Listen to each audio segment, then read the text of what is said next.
This video is to go over what is expected in the polar graphing project. So what we're going to do in this project is we're going to create an artwork using different types of polar graphs. Now, for instance, you can use rose curves, Lee Mersenne, spiral of Archimedes, circles, and there's several other ones. Lee Muscat. There's so many other polar graphs that you can explore on the internet that you can use.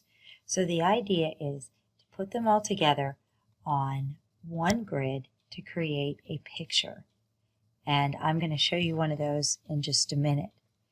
But just go over the details of the project. You need to name your artwork and then put them together in such a way that they make a picture, as I said. They have to be drawn to scale of each other. So you're going to have to pick a scale that works for all the graphs. And then you're going to put them all on one page, as I said, to make a picture. But you're going to show me each individual graph on a separate grid so I can see the entire picture. So I'm going to take a moment here and I am going to show some slides of different pictures that I have collected.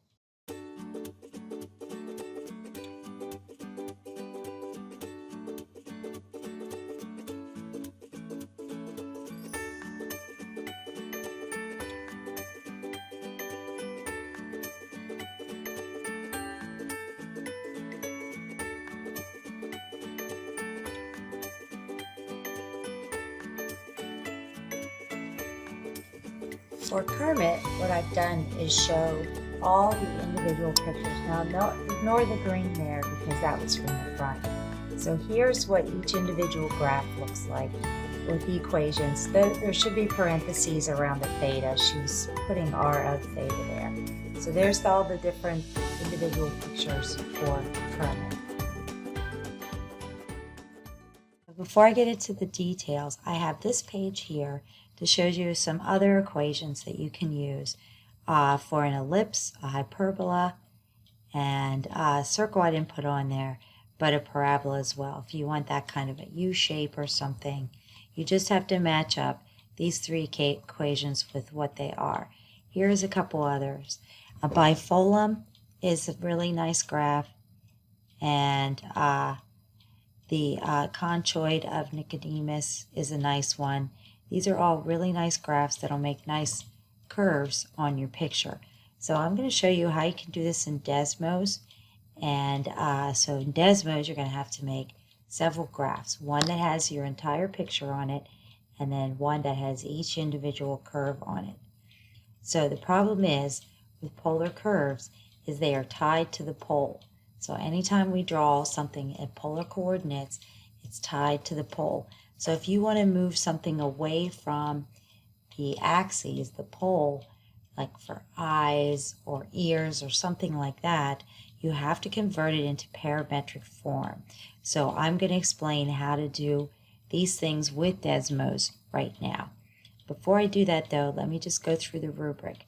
So the rubric is 100 points, and 45 points are going to the polar shapes drawn to scale, and each equation that you make, that all goes into that. Each of those individual equations, they are all the 45 points. And if you notice, it's important to draw on the scale and the name of the equation written under each, because I have to go through and put them in my graphing calculator or on Desmos to make sure that they match what's on your picture.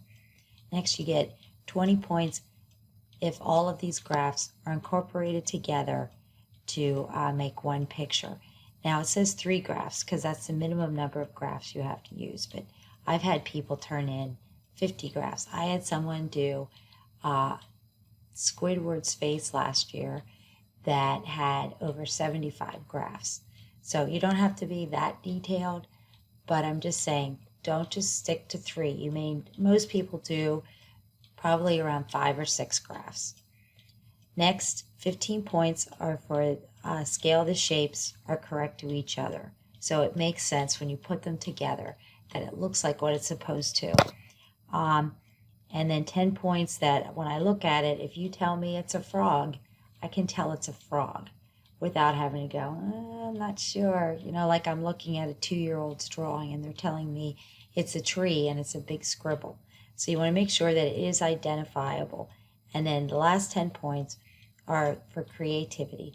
Now you can color this in, and on the slides you saw that they were all colored. That's part of the 10 points. Okay, so let's go to Desmos and look at how you do this. Now on Desmos, let's say you want to draw a rose curve. You can just put it in the way you would any rose curve. So you could write R equals, like, let's do 4 sine. Let's make it simple. Let's just keep it 3 theta, like that.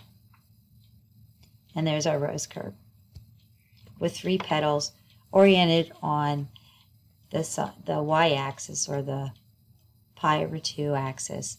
And then what you want to do, if you notice it automatically defaulted 0 to pi, will draw the entire curve. Now let's say for ears you just want the top half or something, so you just have to play with the limits for theta. So let's try theta over 2 and see how much of the curve it gives us.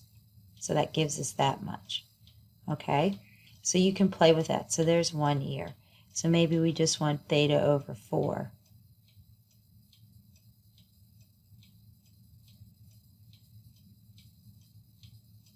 Hang on, I have a little problem here. There we go. Theta over 4. There we go. So you get part of an ear. And you could just like play with that, you know. Maybe you want, 5 theta over 4 or something like that, That'll give you what part of the curve you want. Okay, so let's say that you want to draw one in parametric form, and so you can move it away from the pole. So then on Desmos, to draw a parametric equation, you're going to put it in parentheses, the x-coordinate, the y-coordinate. Now you could find all the parametric forms of our curves easily online, like Wikipedia. There's a lot of great places to find them.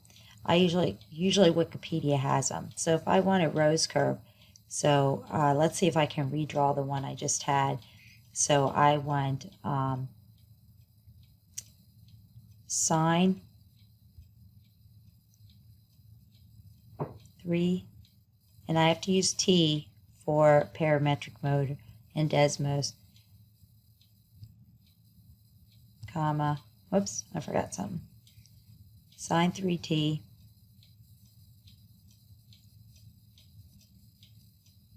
and then cosine t,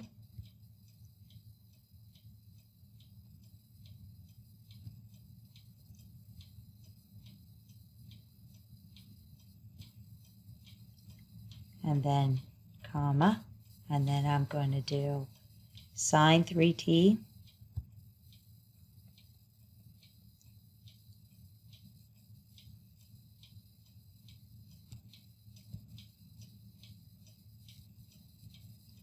and then sine t.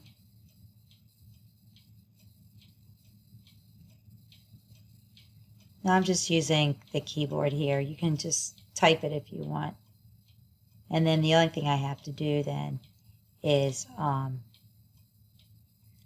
have to change this from 0 to 2 pi. There we go. Now if I want to change the length, what I have to do then is, because right now I have a length of 1, is I just have to go back and put the 4 in front of it here. There we go. So there's the same one that we had before, only in parametric form. Now, I told you that if you notice it's still tied to the pole because it's a basic equation. So let's say you want to shift it over to the right to be an ear or something. So what I can do then is at the end of the x part, I can do like plus 4. And now if you notice, it's no longer tied to the pole. And then I can play with my t to just get part of what I want. And so let's just say I go from 0 to pi. Oops. That's a whole curve. So let's say 2 pi over 3.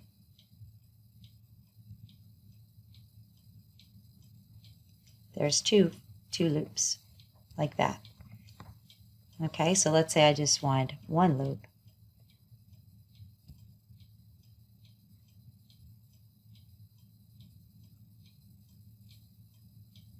It's because of that time sign. There we go. There's one loop. Okay, so you can do it like that. Let's say you want it moved up to a unit or two. So that's how you would put it in, and it has to be in parametric form if you want to move it away from the pole, because polar coordinates, polar equations are tied to the pole. So that's how you would do it in parametric form. So if you want to do some shapes, this is what I'm expecting for it to be, if you're doing it in Desmos, for it to be put in parametric mode, and for you to have the limits that you need, the domain that specifically gives you that part of the curve in parametric mode, or just like that. Okay, so going back to the project itself then, so you want to make sure that you choose something. Now the hardest thing is getting started. How do you choose something that's kind of original? So I'll tell you this. Just giving me like a circular lollipop that has layers in it, which I have gotten, is not going to give you any creativity points.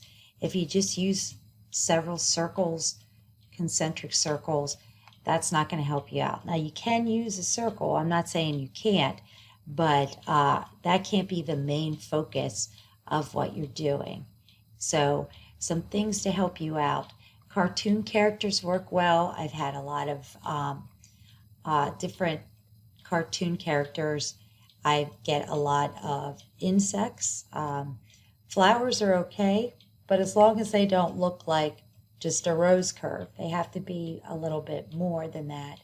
But usually flowers, not the greatest in terms of originality or creativity.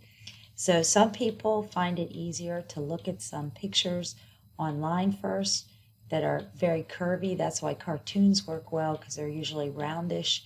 And other people just start putting equations in their calculator or on Desmos on top of each other to see what they can kind of make, what kind of shape they can make. So as I said, you can make it as detailed as you want or as simple as you want, as long as you meet the minimum criteria, which is 3 different polar curves, and they all have to be in scale of each other, and you have to name your picture. Now at the end of this, what you're going to see is, after the rubric, if you're going to do it by hand, is there's a polar graph here for the title and your name. And I chose this grid because it has a lot of angle values on it. It's divided up by 5s, and also there's a lot of R values as well. Now if you're drawing something that's only 2 or 3 R units and you want to rescale this so that like every 4 is 1, go right ahead. But you can do whatever you want. And then I included 3 blank ones with no title on them at all. Now you can print out as many of these as you want, or copy this as many times as you want.